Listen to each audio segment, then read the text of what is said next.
This is Pete Feenstra on Friday the 15th of September, live at the Boom Boom Club, talking to Henrik Freischlader from Wuppertal, Germany, on behalf of www.getreadytorock.com. Henrik, you played a fantastic show last night. It's great to have you here. Thank you very much. I want to ask you about your career. Tell the world out there who you are, what you've done. And let's start off. You come from Wuppertal, which is the home of the oldest monorail in the world, I think. Home of some great beer, and presumably home to some great rock blues as well. Is there a scene there that can sustain you? There are quite a few jazz musicians. Yeah. And Wuppertal's got a very old jazz scene, Yeah. I think. So the blues is mixed with jazz. Yeah. But was it difficult for you to establish yourself to start with when you first started? Yes, of course. First I played when I was 16 at some jam sessions, and I found my musicians, and then I went step by step. And you were in two bands before you stepped out in your own right. Yes, you want to tell us about that? I had a band called Lash. Yeah. It was a power blues trio. So that's how you started? Yeah, we just blues played trio some format. little gigs, and then I started this formation. And that was the first time, 2004, was that when the band started? The I think so. Henrik Freischlader band. And that's effectively then when you became a band leader for the first time. For me? Yeah. Yes. Before you were just a band member, and then you said to yourself, this is what I want to do. We were still a band, but was my name to establish it. And when did you first start writing songs? The first album was 2004, of course. I think before that, were you writing? Right before I finished school. Yeah. So with school, I began to write songs. And of course, you're a man of many talents. You're a guitar player, songwriter, producer, run your own record company, multi-instrumentalist. And maybe we should talk about that on both the current album and previous albums. You played all the instruments. Mm-hmm. How did you make that decision? You didn't want to use the tour band, for example? Or?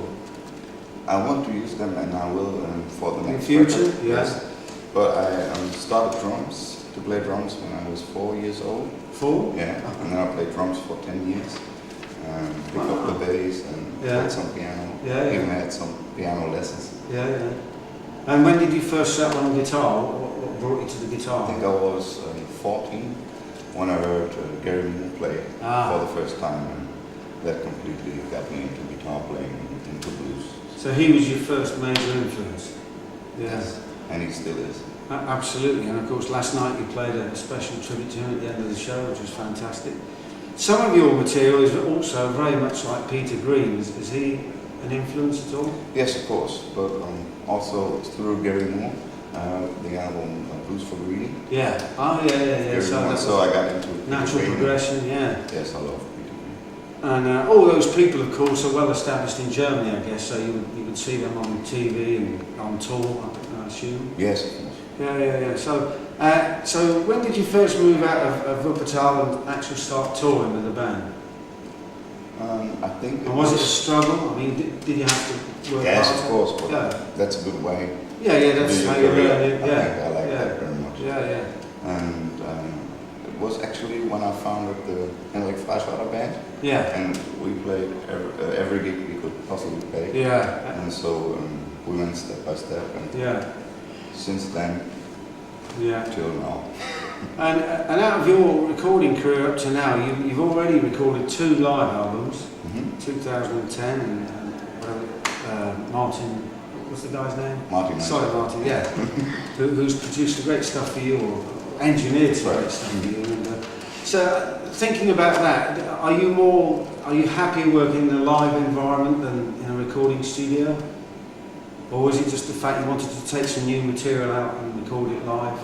Yes, the first live record I did was a completely different band. Yeah. So that was the power blues trio, and then I added the Hammond organ. Yeah.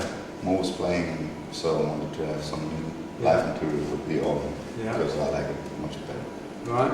And you developed your style to the point of the new album, Still Frame Replay, which is a fantastic album. Fantastic because it's full of great grooves, really warm guitar tones, some very strong songs, and some different influences, if I may say so.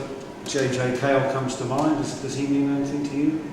Yes, of course. You know, that kind of very laid back but dynamic kind of approach. Yeah, I like it laid back. And the band share your approach to the music? Because you are completely different to a lot of people. You kind of repeat the phrase, you are a groove player. Yes, which for a young guitar player is something you normally associate with a much more experienced player. Well, maybe it's because I started to play drums first for 10 years. That's yeah, why I play more groovy stuff. Yeah. And you've also got Joe Bonamassa on the album. Yes. Did that come about because the two of you toured in Germany? Yes, of course. Yeah. We toured in 2007. Yeah. And we had the opportunity to support him for about 9 gigs. Yeah. And we kind of became friends, and he did me a great favor. Yeah. It's on the opening track, of course. It's on the opening track, and there's a lot of variety on the album as well. A lot of variety. It's not just you know. You seem to work very hard on your songs. You work on your lyrics, are humorous. You know, there's irony there. There's all that kind of stuff. Do you spend a lot of time on songwriting and words? No, not at all. You don't, to be honest. I play the music first. Yeah. Because I can't write music. Right. I can read music, so I just play the music and then the lyrics come to mind. Yeah. And when you set out with your own label, and presumably you've got a distribution deal, I mean, can people buy the albums in the shops? Or what's left of the retail world, is it possible? They can certainly get it from your website, right? Yes, of course. We're working on a new website and even on the new online shop at the moment, so you can order worldwide. Yeah, and of course people can buy this at your gigs? Yes, if they like to. I'm sure they would. And I also noticed you put out one of your albums, I think it's the new one, on vinyl.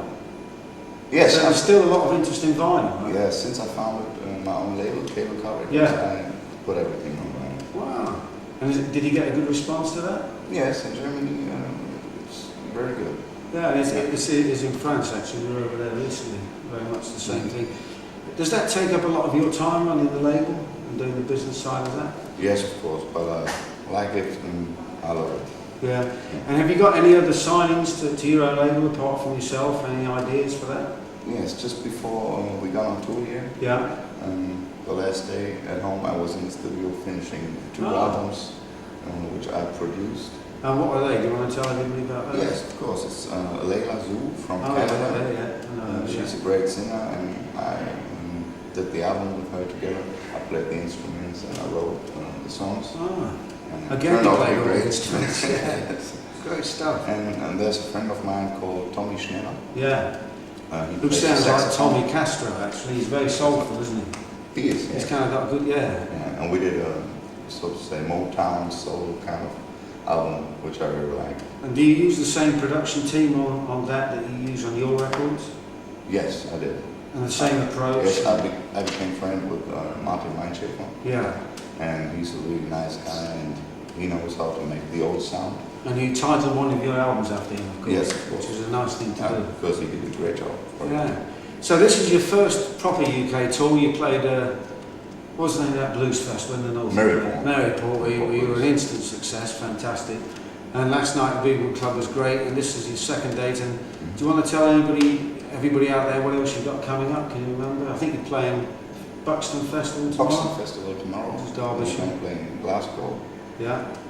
We're in September, so you should get some of these by the time it goes out. Yeah. And Scotland, of course, you're doing quite a few dates. Dundee. A few dates I can't remember, but honestly, playing with Jerry Jablonski. Yeah. Who's a great guy. He's been down here. Okay, Henrik, it's absolutely great, marvellous that you're here, that you finally came over. We got snowed out last time, so it's been a long time coming. Yeah. The name of the album is Steel Frame Replay on Cable Car Records.